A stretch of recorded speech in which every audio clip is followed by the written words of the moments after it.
Hello my dear viewers, today will be a very interesting story. I recommend watching the video to the end, put a like and subscribe to my YouTube channel, and be sure to write comments on what you liked or did not like, and if you have an interesting criminal story from your life.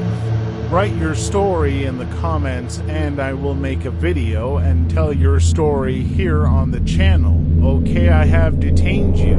I wish you a good mood and viewing. It began on a crisp autumn evening in October when the air carried a chill and the streets were alive with the golden hues of falling leaves. Claire Bennett, a 34-year-old graphic designer, sat at the dining table of her suburban home in Westchester. The table, adorned with a modest vase of lilac, reflected her knack for simplicity and elegance. Her husband, Marcus, had been distant for weeks, and tonight was no exception. Marcus, a 36-year-old financial consultant, had once been the anchor in Claire's life, steady, reliable, and doting. But lately, Claire noticed subtle changes. The small rituals they used to share, like their morning coffee chat or evening walks, had faded into memory. Tonight, as Marcus returned late from the office with a mumbled excuse about an extended meeting, Claire's unease deepened. "Sorry, the team wanted to go over the numbers one last time before tomorrow's presentation," he said, barely making eye contact as he hung his jacket on the back of the chair. The faint smell of perfume that wasn't hers wafted through the air. Claire's heart clenched. "It's fine," she replied, her voice calm but laced with doubt. She knew the scent of Marcus' cologne by heart, and this was not it. Still, she brushed the thought aside, telling herself it could have come from a colleague or the shared space of an elevator. She wanted to believe him, to trust the man she had built a life with. Later that night, as Marcus showered, Claire noticed his phone left carelessly on the kitchen counter. The screen lit up with a notification. It was a message from someone named Lily. Curiosity battled with guilt as Claire's fingers hovered over the device. Ultimately, she resisted the urge to snoop and returned the phone to its original spot. But the name lingered in her mind, along with questions she couldn't answer. The days that followed did little to ease her suspicions. Marcus' behavior grew more erratic. He often worked late and seemed guarded, always keeping his phone close. On one occasion, Claire walked into the room just as he ended a call, his expression a mix of guilt and irritation. "Work," he said before she could ask. Claire's best friend, Emily, noticed the strain during their weekly coffee meet-up. "You've been quiet lately," Emily said, her brow furrowed with concern. Claire hesitated but eventually shared her fears. "I think Marcus is hiding something," she confessed, her voice barely above a whisper. Emily, ever the pragmatist, didn't dismiss her. "You should trust your gut, Claire, but don't jump to conclusions. People act weird for all sorts of reasons. Maybe he's stressed." That night, Claire's mind raced as she lay awake next to Marcus, who slept soundly beside her. She stared at the ceiling, replaying every odd interaction, every missed connection. The doubt gnawed at her, relentless and unforgiving. Who was Lily? Why did Marcus seem so distant? The answers, she felt, were just out of reach, hidden behind his carefully constructed facade.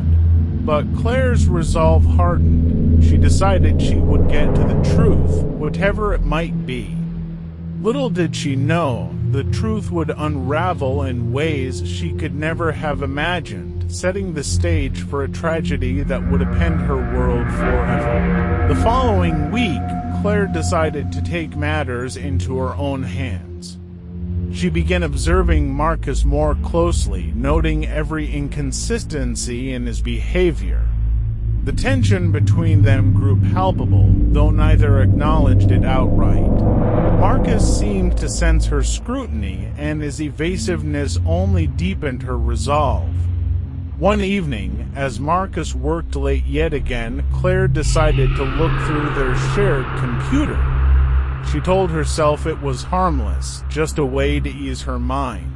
Opening his email, she found nothing out of the ordinary: invoices, client correspondence, the mundane details of his job.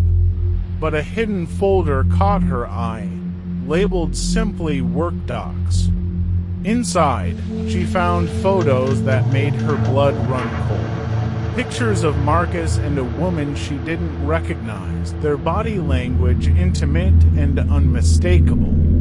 The woman was younger, with striking red hair and a radiant smile. Each photo felt like a dagger to Claire's heart. The time-stamp on the images confirmed her worst fears. These weren't old memories, but recent escapades. Claire's hands trembled as she closed the folder, her mind a whirlwind of emotions: anger, heartbreak, and confusion. She felt betrayed, but more than that, she felt lost.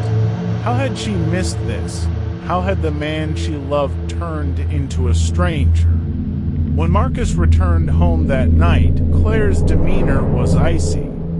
"How was work?" she asked, her voice deceptively calm. Marcus hesitated, his eyes narrowing slightly. "Fine. Long day, but we made progress." Claire nodded, biting back the accusations that threatened to spill from her lips. She needed more time to process what she had found, to decide what her next move would be.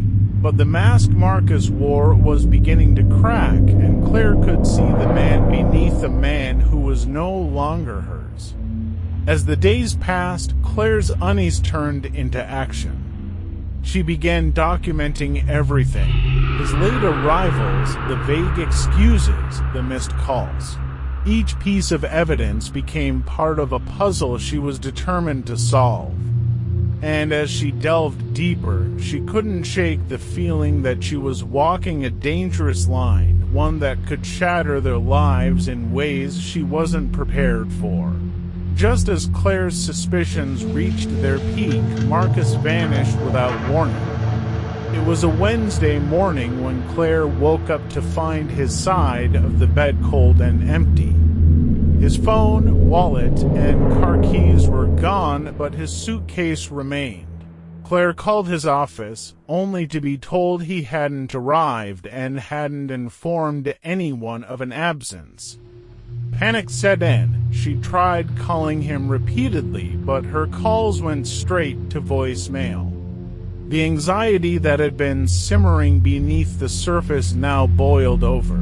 What had started as suspicion of infidelity now felt like something far darker. Where was Marcus, and why had he disappeared without a word? Claire's first instinct was to call Emily, who came over immediately. "This is serious," Emily said, pacing the living room. "You need to call the police." Claire hesitated. What if he's just avoiding me? After everything, I wouldn't blame him, but deep down, she knew this was more than avoidance. Something was wrong. By the afternoon, Claire relented and contacted the police. An officer arrived to take her statement, asking questions about their relationship and Marcus' recent behavior. Claire kept her answers measured, though her heart pounded with every word. When the officer asked if Marcus had any enemies or reasons to disappear, Claire faltered. She thought of the photos, the secret folder, the lies, but she said nothing. Over the next 2 days, the police conducted a preliminary investigation. They checked Marcus' credit card activity and cell phone records, but both had gone cold. Claire's home was searched for any signs of foul play, though nothing seemed amiss. Still, the police's questions grew sharper, their gazes more probing. Claire couldn't shake the feeling that suspicion was turning toward her.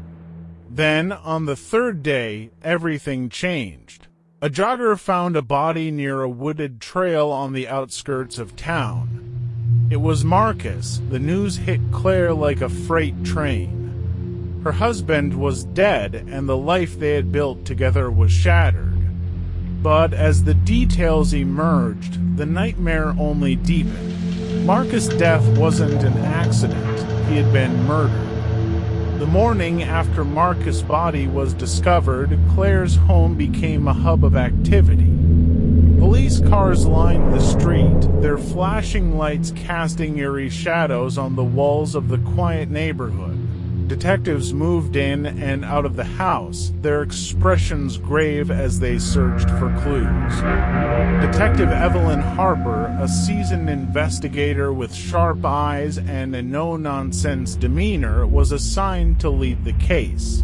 She arrived at Claire's doorstep with a small notebook in hand and an air of authority that made Claire's stomach churn. "Mrs. Bennett, we'll need to ask you some more questions about your husband's disappearance and the circumstances leading up to his death." Claire nodded, her throat dry. Of course, anything to help. As the questioning began, Claire felt the weight of suspicion settle heavily on her shoulders. Detective Harper's questions were pointed and thorough.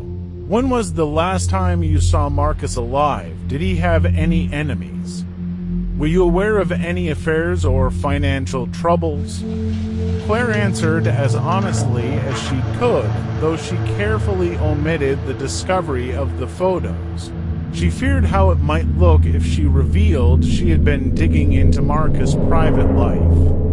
But Harper's sharp gaze seemed to pierce through her, as though she could sense the unspoken truths.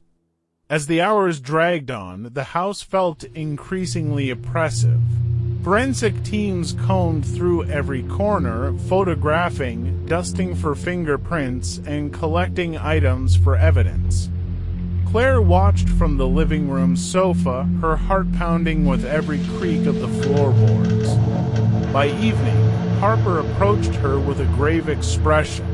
"Mrs. Bennett, we're going to need you to stay available for further questioning. Right now, we have more questions than answers, and we'll need your cooperation." Claire nodded, feeling the walls close in around her. As the detectives left, she sank into the silence of the empty house. The weight of Marcus' death and the growing suspicion against her felt unbearable. She knew she needed to clear her name, but the path ahead seemed shrouded in uncertainty and fear. In the days following the discovery of Marcus' body, the media descended on West Chester like vultures. News vans lined the streets, reporters eager to uncover the salacious details of the case. Headlines splashed across screens and newspapers, painting Claire as the grieving widow or the prime suspect. Inside the house, Claire's life unraveled further.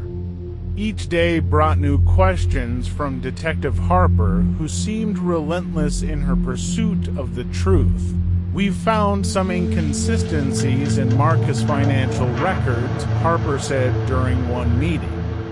"Can you think of any reason why he might have been withdrawing large sums of cash?" Claire shook her head, genuinely puzzled. "No.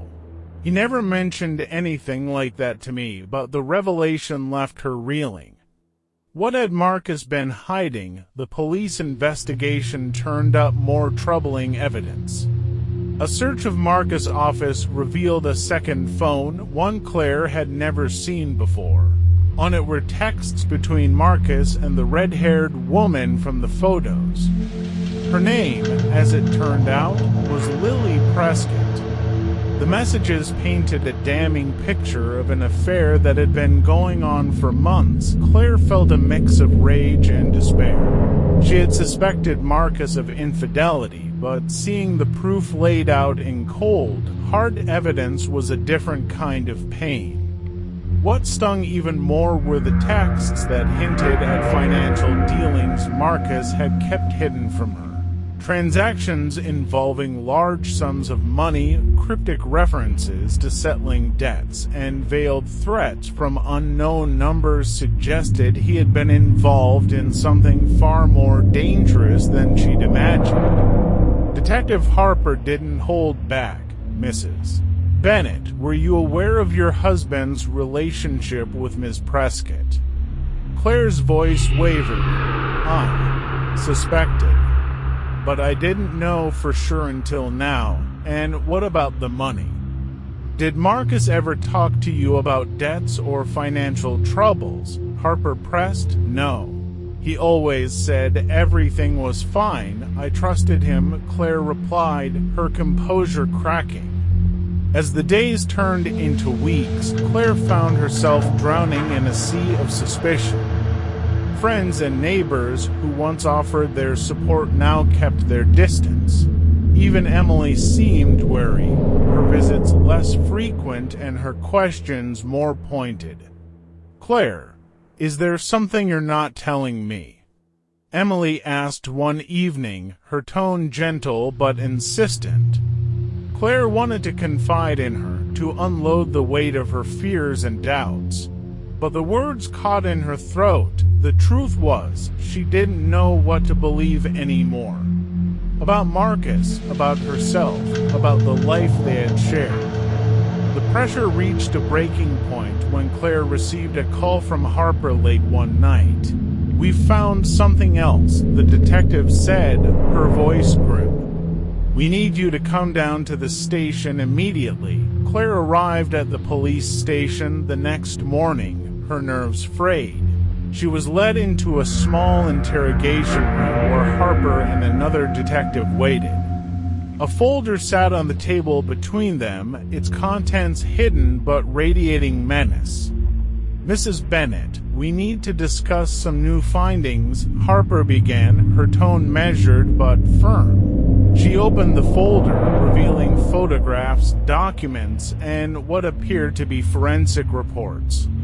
"We've analyzed Marcus' financial transactions and phone records further," Harper continued. "It seems he was not only involved in an affair but also entangled in a scheme to launder money." Claire's stomach dropped. "Launder money? I had no idea." Harper nodded, scrutinizing Claire's reaction. "We've traced several transactions to offshore accounts. There's evidence to suggest Marcus was under significant pressure from some very dangerous people."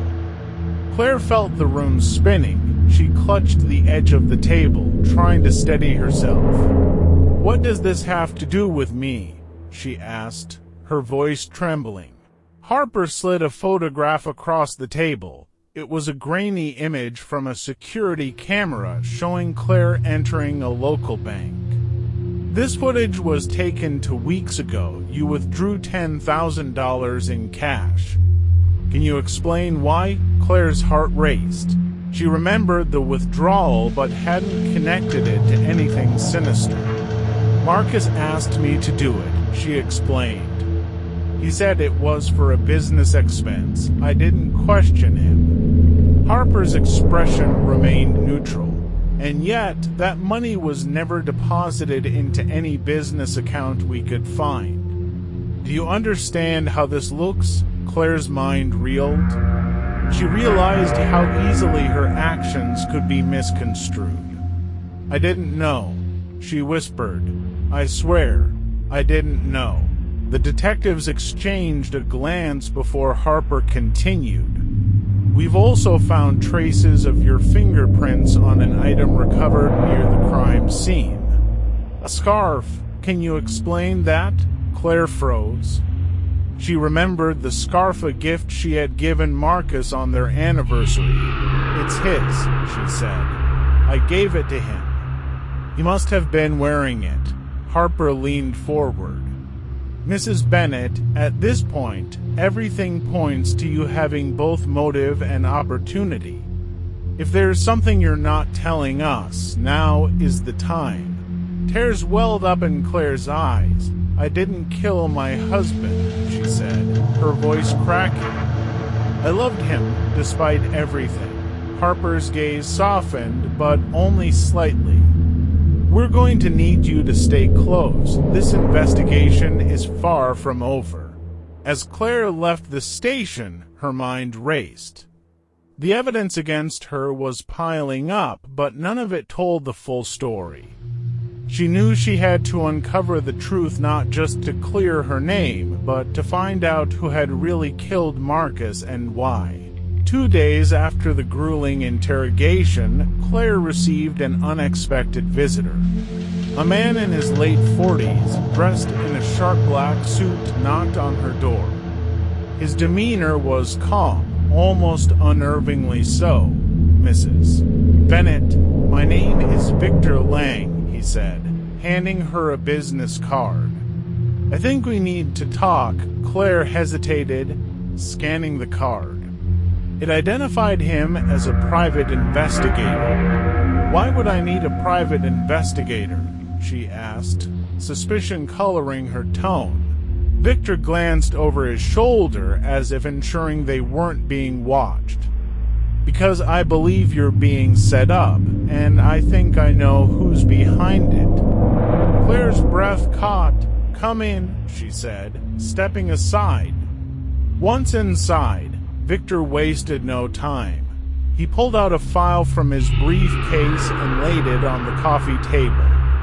Marcus was involved with some dangerous people, but you already know that.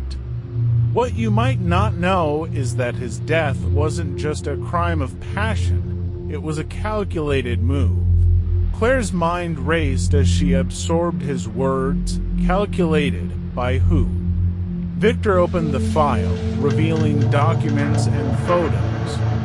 I've been tracking a man named Adrian Kane. He's a known figure in underground finance, money laundering, loan sharking, you name it. Marcus owed him a significant amount of money. Claire stared at the photos, her heart pounding.